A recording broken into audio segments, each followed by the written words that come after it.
Hey everybody, David R. Becker here with BeckerArt, and today I'm going to go over a website that I've wanted to share with you for a long time, and I now know how to use it and show you how to use the actual Photoshop by showing you the actual Photoshop site. And it's not Photoshop, it's Photopia.com. And at this website, you don't have to download a program, you don't have to pay for a program, nothing, and you can do just like the things you do on Photoshop. It's very close to Photoshop and you can manipulate your photos. And so I just want to give you a few examples of what you can do with your photos and use it to better your photos or make change things on your paintings even. Then so this is I did just had done a critique and I was telling people that I use Photoshop to do a lot of things on my photos. And so here's you can also do the same thing with Photopia.com. And so here you just go right to this is the website, Photopia.com. And what you do is you open up a file. And so you can open up your computer. Also, you can download this program onto your thing, but I'm not sure why you would do that.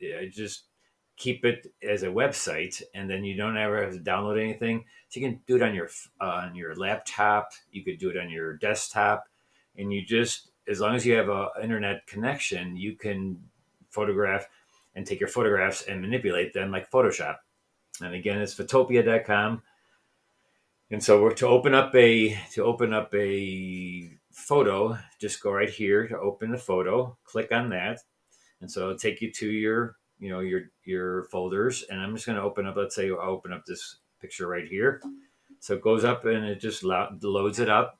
And now you're gonna let's say what I want to do and manipulate this in some ways. And there's so many ways of manipulating this photograph and doing things in this Photoshop kind of program, which is Photopia.com.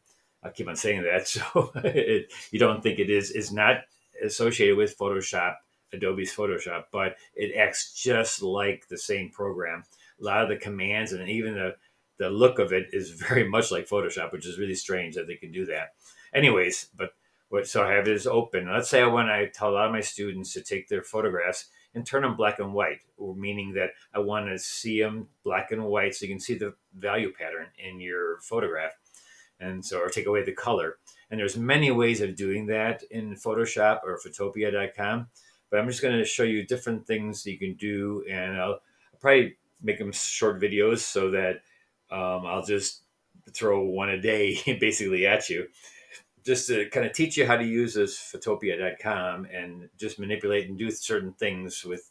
All right, but this is the first video I'm doing just to show you how to open up this thing, open up the program, and not have to worry about downloading it and so like things like that. So let's go first with the. I'm going to take this image and I'm going to turn it black and white.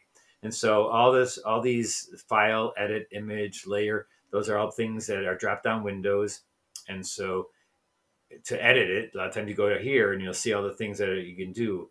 You can fill it, you can stroke images, content aware, all that stuff is there's a lot of stuff here, and there's so many things you can do with Photoshop, and you just have to kind of get in here and play. Every once in a while, just play. And this one is the image, and so you can adjust the image, and so that's what we're going to do today. We're going to take this image drop down, and we're going to go through some of these things in this drop down image drop down basically. So if you look at the mode, you can change the mode from RGB to CMYK. Most images you want to keep it RGB. And here, this adjustment thing, just look at how many things you're going to do to adjust things. And so I can't go over all these things, but I just what I want to do is go to this one to turn my image black and white, right? And so we're just going to go down here to desaturate. And so desaturate will just take the color away, right? And so I'm just going to click that. And so you see it takes away the black or the color, and now it's just black and white.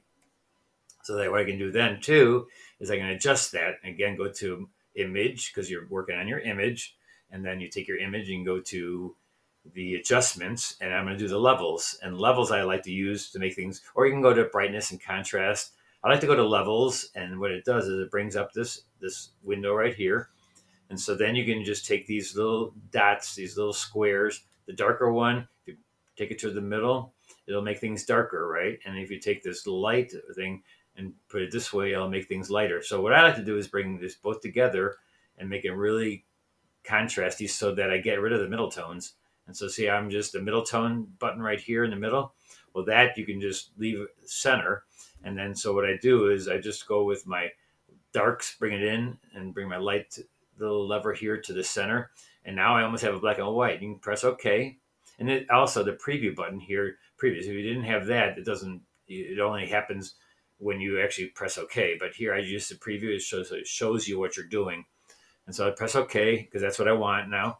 And so now I have a black and white of it, right? And so this is what I want my students to see: what the big composition is, what the big light and dark pattern is in your photo.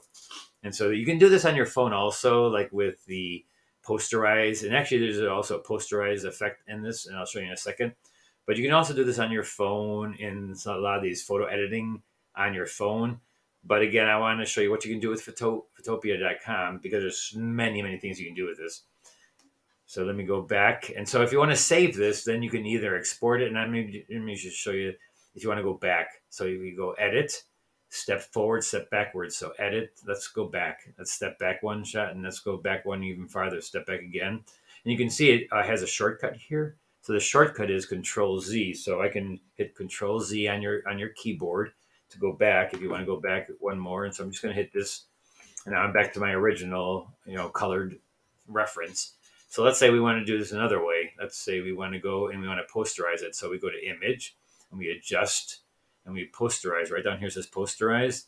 So we're going to take that, hit that, and now we have a Posterized Effect. And there's different levels of Posterized Effect. So if you only want to have it like number 1 or number 2, you're going to get this, but it's still got colored. So we're not going to get the black and white because it's taking all the colors and posterizing those colors. So we'd have to get it black and white first anyway. So that was a mistake of mine. So let's reset and let's go back. Let's just click on the X if you just want to get rid of that. So let's go back and just review again how to make it black and white. And again, black and white, you can also make it black and white with a middle tone by, like I was saying. So image, adjust, levels. Actually, first we got to desaturate it. So we get rid of all the colors. We desaturate it. And then see, now we have grays in there. So you can even keep it at this and see where your lights and darks are at. But I like to know where my black and white is. I like to make the picture black and white because it just shows me, because middle tones can be to different parts of black, either light or dark. And so I like to always make it black and white, very posterized kind of. And so I'm going to go over here and adjust the levels. You can also adjust curves and exposure, and that's kind of all the same. All these 4 are in the same kind of realm. Let's go to brightness and contrast. I'll show you. So that's kind of the same type of thing with little levels, and you can make the contrast a little bit more. The brightness, you can make things brighter. Let's say you make it brighter. And then also contrast, you can take it and contrast it up and down. So it does a little different things, but close to just making things brighter or darker. And so let's click out of that with the button here. Get out of that. Let's go back to image, adjust, and we go back to levels. Because in levels, I like to take the white little dot right here, bring it all the way in this way, and make my lights really light, and take my blacks, my darks, and bring it in center. And so this kind of gives it a posterized effect by just taking the levers going both ways. And now I know my black and white. I press OK.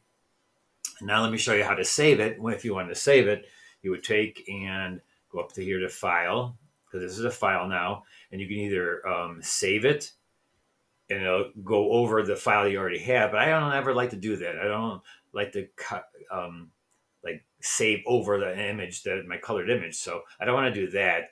I could save it as a PDS, which is a Photoshop file. I don't want to do that. So what you want to do is export it. Export it as all these little different file types. And there's many different file types. Usually most people do it in JPEG. If you are doing it for a website, I've heard that this WebP right here is a really good file format to make it, because it'll give you just the clarity that you want, and it'll make the file really small so that in a website it'll load.